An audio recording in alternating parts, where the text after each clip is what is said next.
Operation సింధూర్లో తెర వెనుక సంసిద్ధంగా ఉన్న నేవీ కీలక పాత్ర పోషించింది. ముఖ్యంగా సముద్ర మార్గం ద్వారా పాకిస్తాన్ కదలికలు గుర్తించి చేరవేయటమే కాకుండా వారిపై దాడి చేయడంలో నేవీ తన సత్తాను చాటింది. అంతేకాకుండా విశాఖలోని తూర్పు నావికాదళం సముద్ర తీరంలో కూడా గస్తీ పెంచింది.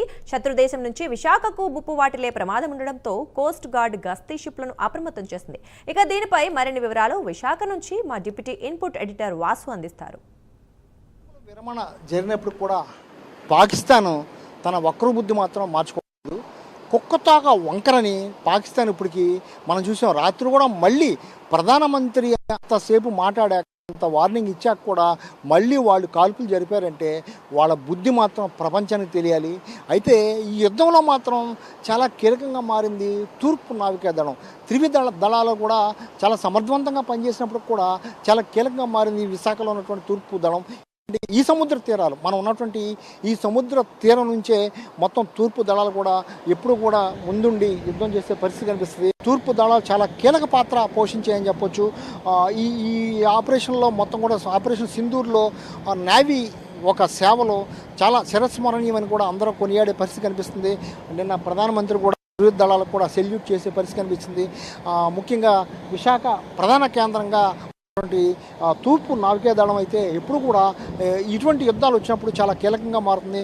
1971లో కూడా తూర్పు నావికాదళమే చాలా కీలకంగా మారింది. అందులో భాగంగానే ఇప్పుడు ఆపరేషన్ సింధూర్ నేపథ్యంలో విశాఖ కూడా థ్రెట్లో ఉంది. ఎందుకంటే ఇది సముద్ర తీర ప్రాంతం. తీరం నుంచి ఎటువంటి దాడులైనా చేయొచ్చు, లేకపోతే దానికైనా తెగబడవచ్చు పాకిస్తాన్ అని కూడా ఈ తూర్పు తీరాన్ని కూడా అప్రమత్తం చేశారు. మొత్తం ఇండియన్ నేవీ ఒక తూర్పు దళమే కాక ఉన్నటువంటి ఇండియాలో ఉన్నటువంటి అన్ని మొత్తం నేవీ దళాలు మొత్తం కూడా నేవీ అంతా కూడా చాలా కీలక పాత్ర పోషించింది.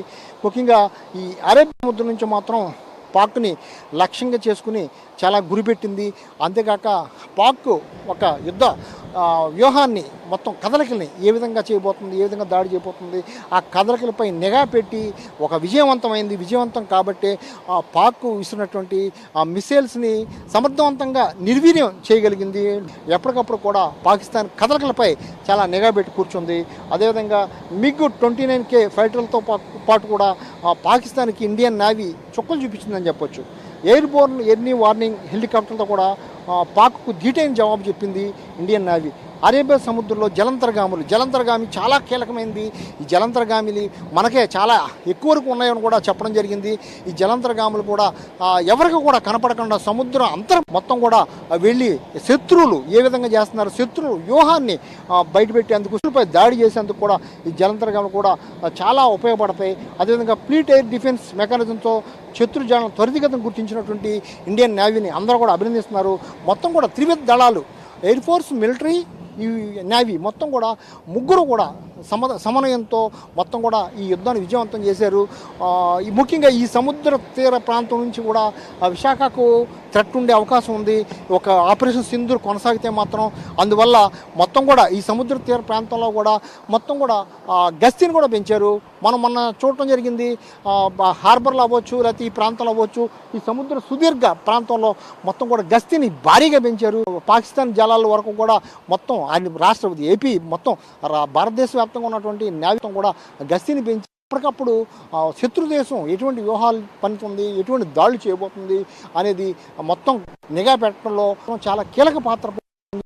అందులో ముఖ్యంగా తూర్పు నావికాదళం అయితే చాలా పెద్ద పాత్ర పోషిస్తుందని చెప్పొచ్చు.